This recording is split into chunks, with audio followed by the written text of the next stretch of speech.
सैयदे आलम नबीजी सैयदे आलम नबीजी Shah Medina और Medina जाइते नबी जी हलेन रवाना और काफिर मक्काबासी नबीजी के मरब बोले ओई घिरे बसले আমার নবীর পায়ের জোতার সমান নবীর পায়ের জোতার সমান হতে পারবে না আর মদিনা যাইতে নবী যে হলেন রওয়ানা ও নবী বলেন আবু বকর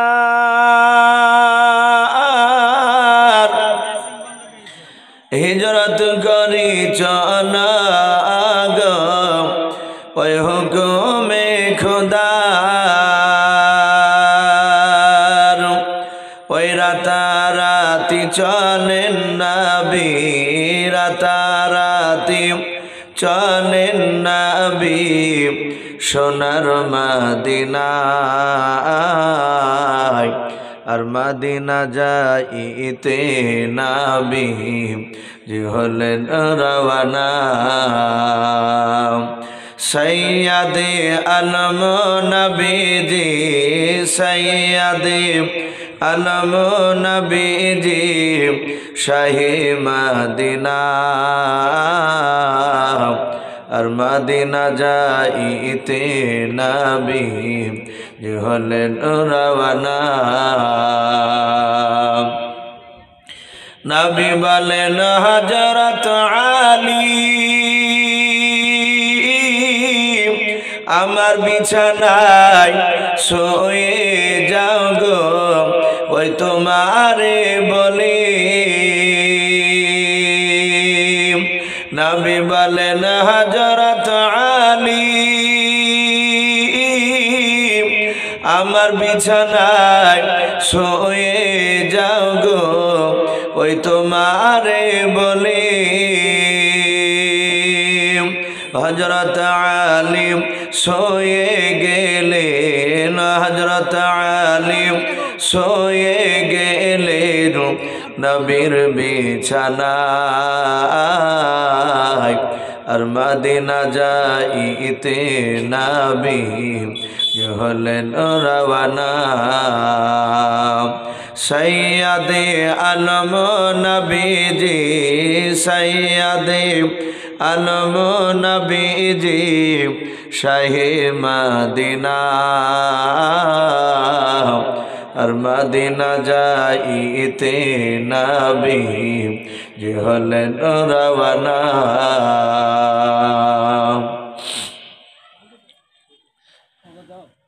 আলহামদুলিল্লাহ শ্রদ্ধেয় জনাব আজকের জালসা নির্বাচিত মনোনীত যোগ্যতম সভাপতি মহাশয় ও সম্মানিত আমন্ত্রিত উলামে কেরাম ও আমার সম্মুখের শ্রদ্ধেয় বয়োজ্যেষ্ঠ বাবা জীবনেরা আমার সমবয়স্ক সমঞ্জস্য যুবক ভাইয়েরা পর্দার আড়ালের মা বোনেরা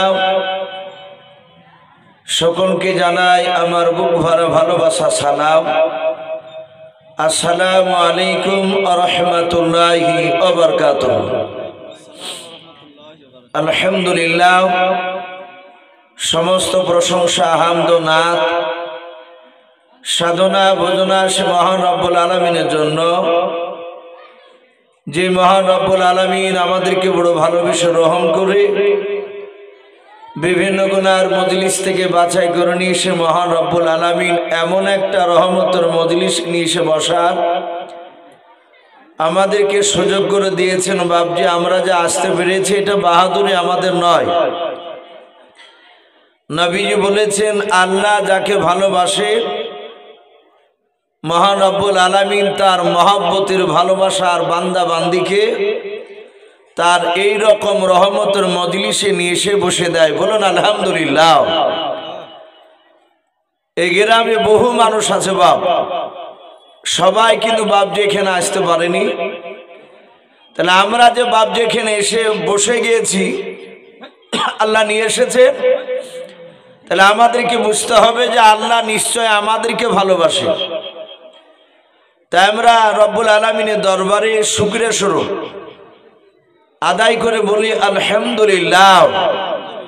তারপরে পরে আপনার আমার নবী, যিনি ধর্মের গুরু, বিশ্বমাননীয় নেতা, নবী কুল শিরোমণি পয়গম্বর আযম, যিনি সাইয়্যিদুল মুরসালিন ও খাতামান নবিয়্যিন, যিনি হাবিবে কিবরিয়া আশরাফুল আম্বিয়া, যিনি হায়াতুন নবী, জিন্দা নবী, জনাবে মোহাম্মদ রাসূলুল্লাহ সাল্লাল্লাহু তাআলা আলাইহি ওয়াসাল্লামের উপরে অগণিত দুরূদ ও সালাম বর্ষিত হোক, অর্পিত হোক। সকলে বলুন আল্লাহুম্মা আমিন।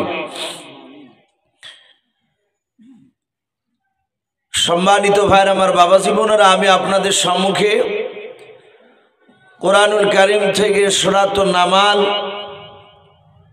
আমি মাত্র দুটো আয়াতের টুকরা তেলাওয়াত করেছি। আরেকটি আয়াত কোরআন শরীফের অন্য জায়গা থেকে বাপজি পড়েছি। তারপরে পরে বিশ্ব নবীজির পবিত্র জবান থেকে মাত্র একটা হাদিসের টুকরা পাঠ করেছি। ইনশাআল্লাহ যথাসময়ের মধ্যে আমার বক্তব্য করব। ভাই যারা এখানে অলরেডি এখনো বসে আছে, জালসার প্যান্ডেলের পরিস্থিতি বাপজি দেখে মনে হচ্ছে রাত্রি 1টা-2টোর সময় বাপজি বক্তব্য দিতে উঠেছি, তা মনে হচ্ছে শ্রোতাদের ক্যাপাসিটি দেখে। ভাই আমি অনুরোধ করবো, আশা করি আলহামদুলিল্লাহ মানুষ হয়তো আসবে। যারা বসে গিয়েছেন ভাই একটু ওইভাবে ছন্ন ছাড়া হয়ে না হয়ে একটু যদি একটু উঠে সেখানে গুছিয়ে বসতে, তাহলে একটু তাকালে বাপজি একটু জায়গাটা দেখে ভালো লাগবে। বাপজি আপনার একটু সাইডে আছেন, একটু দয়া করে আসুন। শোনা বাপ একটু হাতে পায়ে ধরে বলছে, ভাই ও বাপজি একটু লজ্জা না করে একটু গুছিয়ে বসে আমরা সামনের দিকে একটু এসে জমে বসি। নবী বলেছেন যে এখানে কোরআন এবং আল্লাহ রসুলের কথা আলোচনা হয়, সে মাহফিলে যে কোনো মানুষ এসে যদি সুন্নাত তরিকায় বসে যায়, যারা বসবে তাদের জীবনের পূর্বেকার গুনাহ আল্লাহ মাফ করে দিবেন। জোরে বলুন সুবহানাল্লাহ। আমরা কমসে কম একটা নবীর সুন্নাত তো জিন্দা হয়। যাক আলহামদুলিল্লাহ ভাই, খুব খুশি হলাম। অনেক জায়গাতে মানুষ ডেকে আসতে চায় না। আমি গতকালকে রাত্রিতে ছিলাম বাপজি, আমাদেরই পাশের গ্রাম ছয়ঘড়ি বলে বাপজি একটা আলিয়া মাদ্রাসা আছে, অনেকে জানেন হয়তো।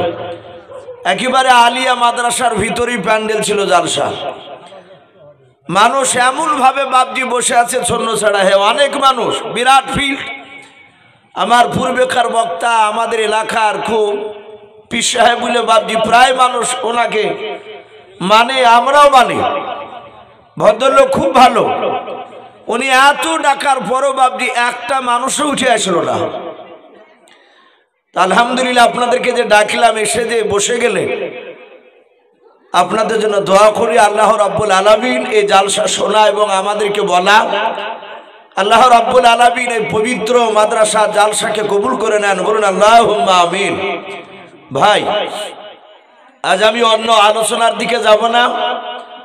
আমাকে যিনি দাওয়াত করেছেন এই মাদ্রাসার শিক্ষক হাফেজ, সম্ভবত মনে হয় জামাল সাহেব মাদ্দাজিলুল আলী, উনি এ নিয়ে আসার সময় তো এসে বলেন, আরো কয়েকজন বলেন, হুজুর একটু দয়া করে বিলকিস রানীর ঘটনাটা একটু শোনায়। আমরা জানি নবী সুলাইমান আলাইহিস সালাম বলে বাপজি একজন বিখ্যাত নবী ছিলেন। শুনেছেন আশা করি আপনারা, অনেক বক্তার মুখ থেকে শুনেছেন। আমি আমার ক্ষুদ্র গানে টোটাফাটা জবানে আমি আপনাদের কাছে একটু নবী সুলাইমান সম্পর্কে আলোচনা করব।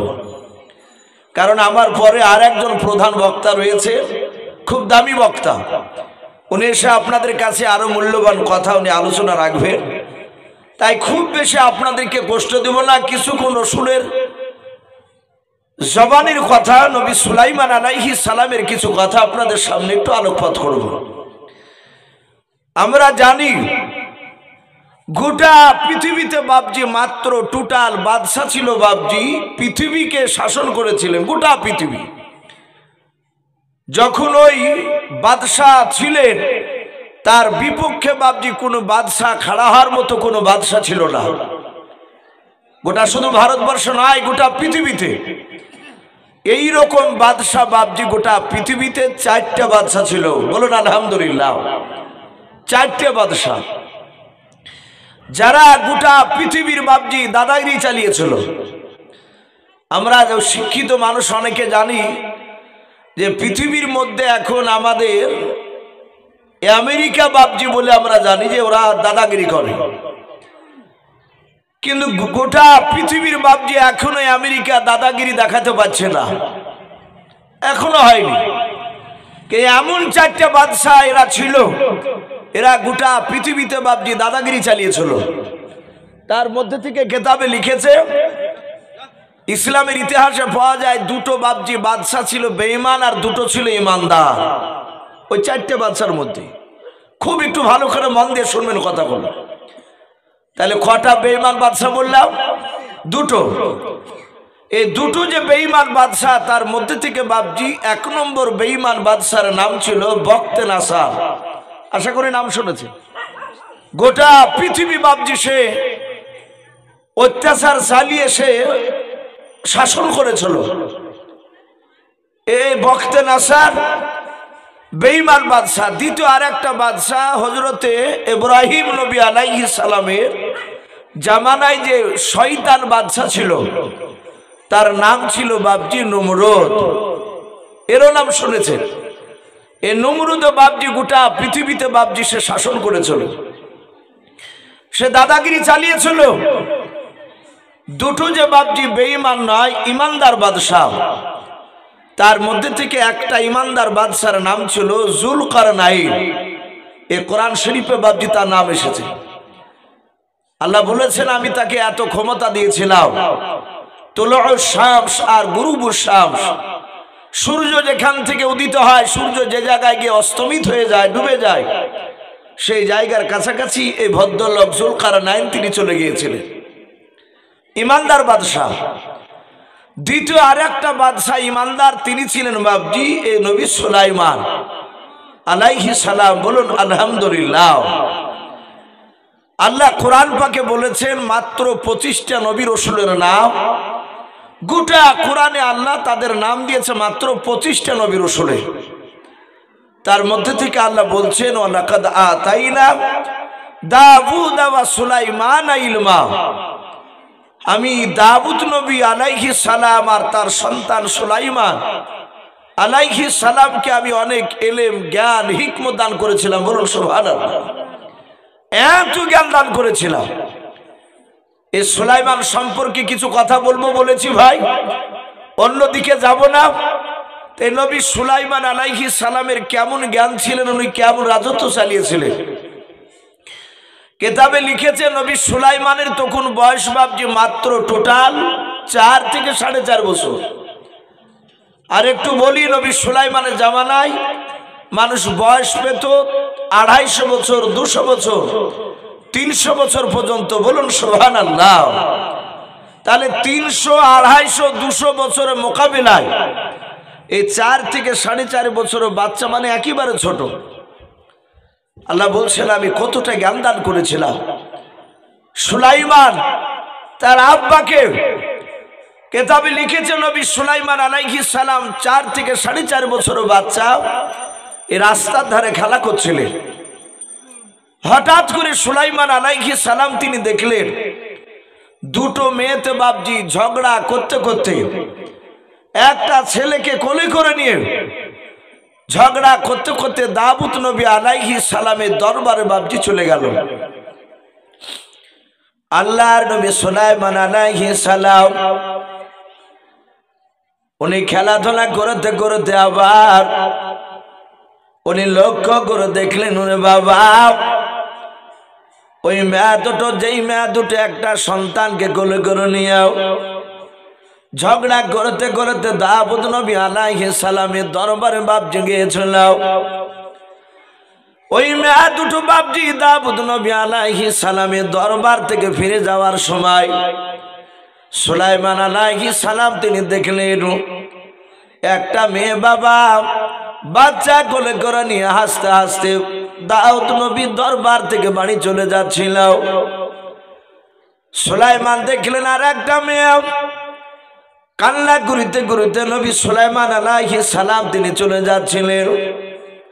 সুলাইমান আলাইহিস সালাম মনে মনে চিন্তা শুরু করে দিলেন, আল্লাহ আমি ছোট্ট থেকে দেখেছি আব্বা দরবারে কাঁদতে কাঁদতে গেলে মানুষ আর ফিরে যাওয়ার সময় কাঁদতে কাঁদতে যায় না, হাসতে হাসতে যায়। ঝগড়া করতে করতে গেলে ঝগড়া করতে করতে আসে নাই।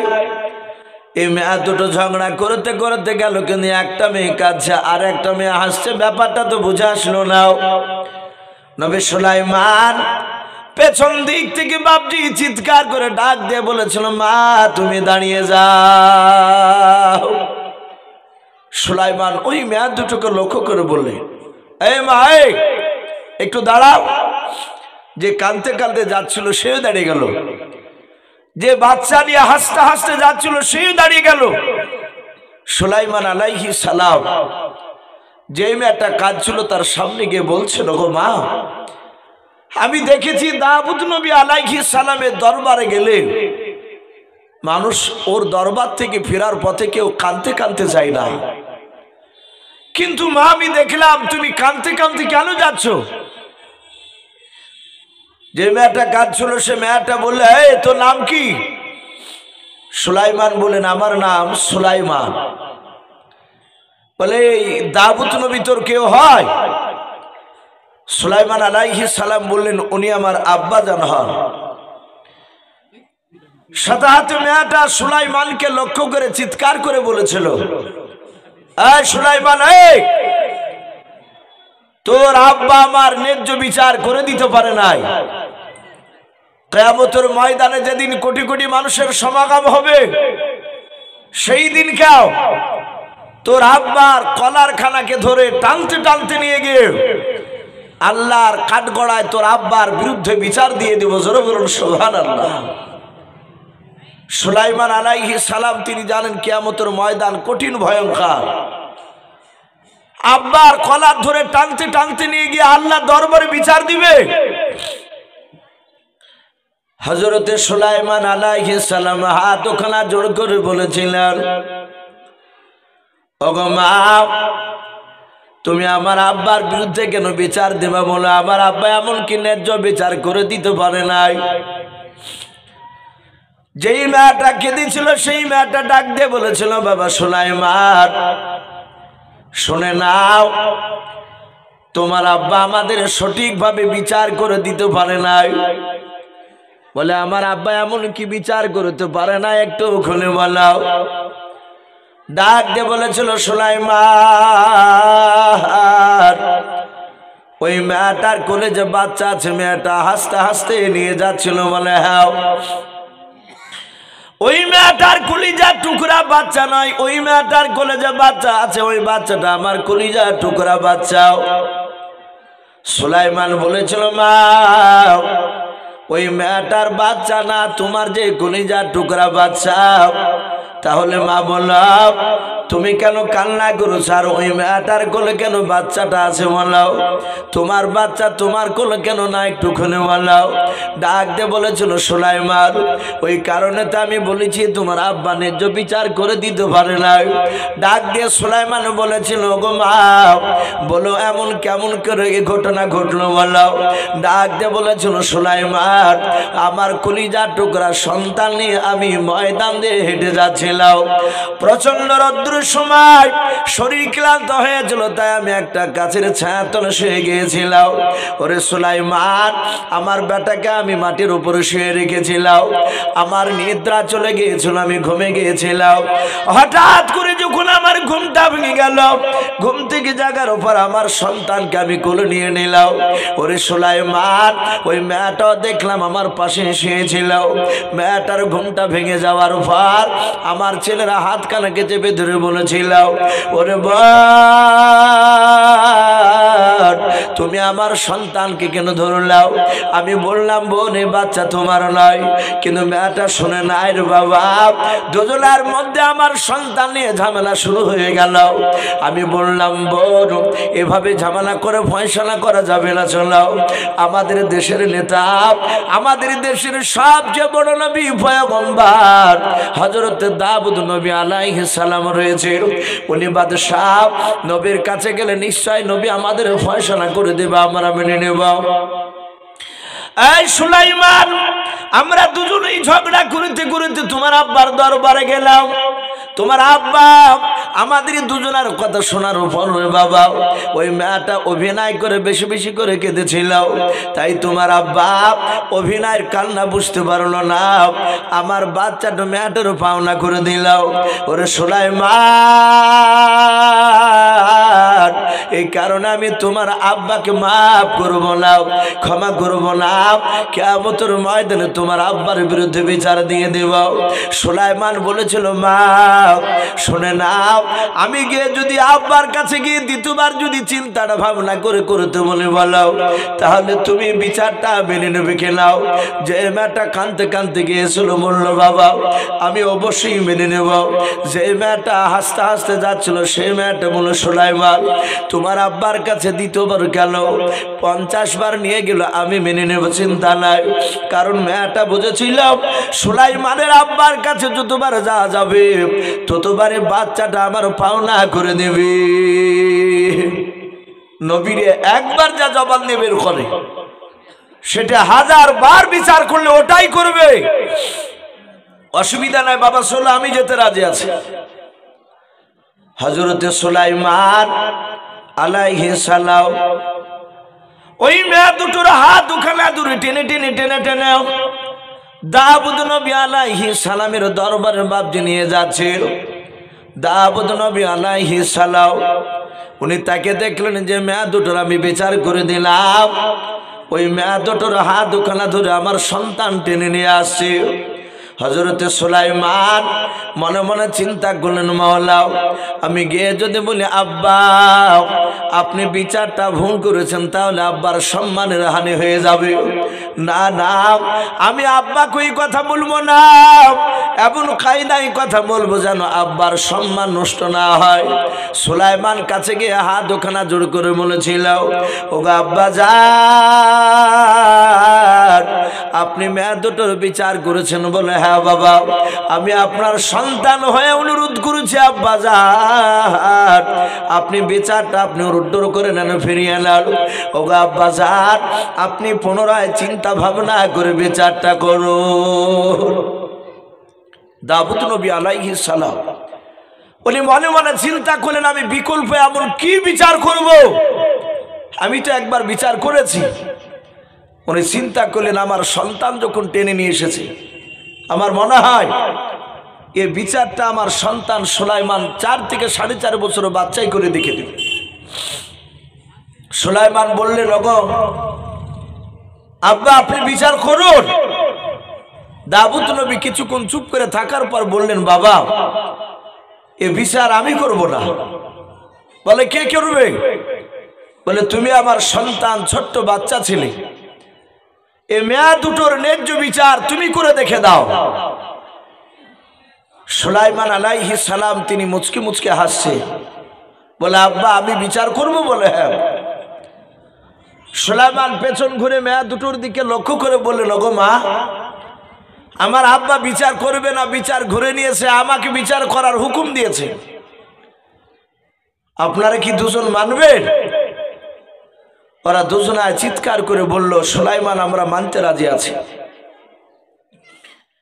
হযরতে সুলাইমান আলাইহিস সালাম মেয়েটার কাছে যে মেয়েটার কাছে বাচ্চা ছিল তার থেকে হাত দুখানা বাড়িয়ে বলেছিল মা তোমার বাচ্চাটা আমাকে দিয়ে দাও।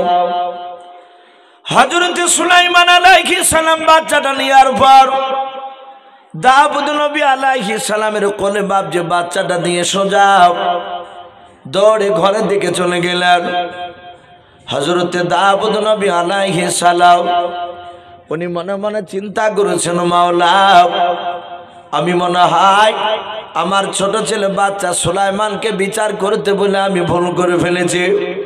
সুলাইমান বিচার করব বলে আমার কোলে বাচ্চা দিয়ে ঘরে কেন দৌড়ে চলে গেল? হযরত দাউদ নবী আলাইহিস সালাম ঘরের দিকে তাকিয়ে আছেন, সুলাইমান কেন আসে নাই? তাফসীরে লেখা আছে সুলাইমান কিছুক্ষণ পর বাপজি ফিরে আসতেছে। সুলাইমানের হাতে বাপজি একটা ধারানো বাপজি অস্ত্র হোসেও। হযরত সুলাইমান আলাইহিস সালাম ওই হোসেখানা হাতে করে নিয়ে আসার পর দাউদ নবী আলাইহিস সালামকে বলেন, ওগো আব্বাজান দয়া করে আপনার সন্তানটা আমাকে দিয়ে দাও। আপনাকে যে বাচ্চাটা রাখতে দিয়েছি আব্বা, এই বাচ্চাটা আপনি আমাকে দিয়ে দাও। সুলাইমান দাউদ নবী আলাইহিস সালামের কাছ থেকে নিয়ে নিলেন। নেয়ার পর মেয়ে দুটোর সামনে বাপজি একটা জায়গায় ভালো জায়গার সন্তানকে রেখে দিও। ডান হাত বাপজি হোসেখানা ধরে আছে। সুলাইমান মেয়ে দুটোর দিকে লক্ষ্য করে ডাক দিয়ে বলেছিলেন, ওগো মা এই বাচ্চাটা পুরোটা যদি তোমাকে দিয়ে দিই গো মা, তোমার কোলটা ভরে যাবে আর ওই মেয়েটার কোলটা খালি হয়ে যাবে, ভরবে না। এই মা এই বাচ্চাটা তোমাকে না দিয়ে যদি দিত মেয়েটাকে, এই মাটাকে যদি আমি বাচ্চাটা দিয়ে দিই এর কোলটা ভরে যাবে, তোমার কোল ভরবে না মা, ন্যায্য বিচার হবে না। আর ন্যায্য বিচার আমি সুলাইমান যদি না করতে পারি তাহলে কিয়ামতের ময়দানে তুমি তো আমার আব্বার মতো আমারও বিরুদ্ধে তুমি বিচার দিবা। বলে হ্যাঁ। হযরত সুলাইমান ডাক দিয়ে বলেছিলেন, মা আমার হাতে হোসা দেখতে পাচ্ছ? বলে হ্যাঁ তোমার হাতে আমরা হোসেখানা দেখতে পাচ্ছি। সুলাইমান আলাইহিস সালাম ডাক দিয়ে বলেছিলেন, ওগো মা এই বাচ্চাটা যে আমি মাটিতে শুয়ে রেখেছি তোমাদের বাচ্চা? বলে হ্যাঁ। দুজনায় দাবি করেছে তোমাদের বাচ্চা। এই বাচ্চার দুই পায়ের মাঝখানে হোসেখানা বেঁধে দিয়ে আমি ফড়ফড় করে ফেড়ে ফেলবো। অর্ধেকটা বাচ্চা তোমাকে দিব আর অর্ধেকটা বাচ্চা তোমাকে দেব, দুজনায় সমান সমান পেয়ে যাবা। মা বলো বিচার ন্যায্য হলো কিনা? যে মেয়েটা সুলাইমান আলাইহিস সালাম বাপজি দেখেছিলেন, যে মেয়েটা বাচ্চা কোলে করে নিয়ে বাবা হাসতে হাসতে যাচ্ছিল, ওই মেয়েটা ডাক দিয়ে বলেছিল, সুলাইমান তুমি অধাধি করে জবাই করে দিলাও, আমি তোমার বিচারটা মানতে রাজি আছি। হযরত সুলাইমান বাপজি কথা শোনার পর হোসেখানা দুই পায়ের মাঝখানে বাপজি বেঁধে দিয়াও টান মারতে যাবে।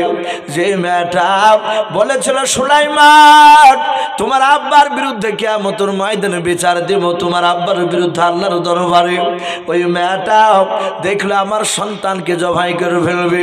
ওই মেয়েটা দৌড়ে গিয়া সুলাইমানের পা দুখানা জোরে ধরে কেঁদে কেঁদে বলেছিল, ওরে সুলাইমান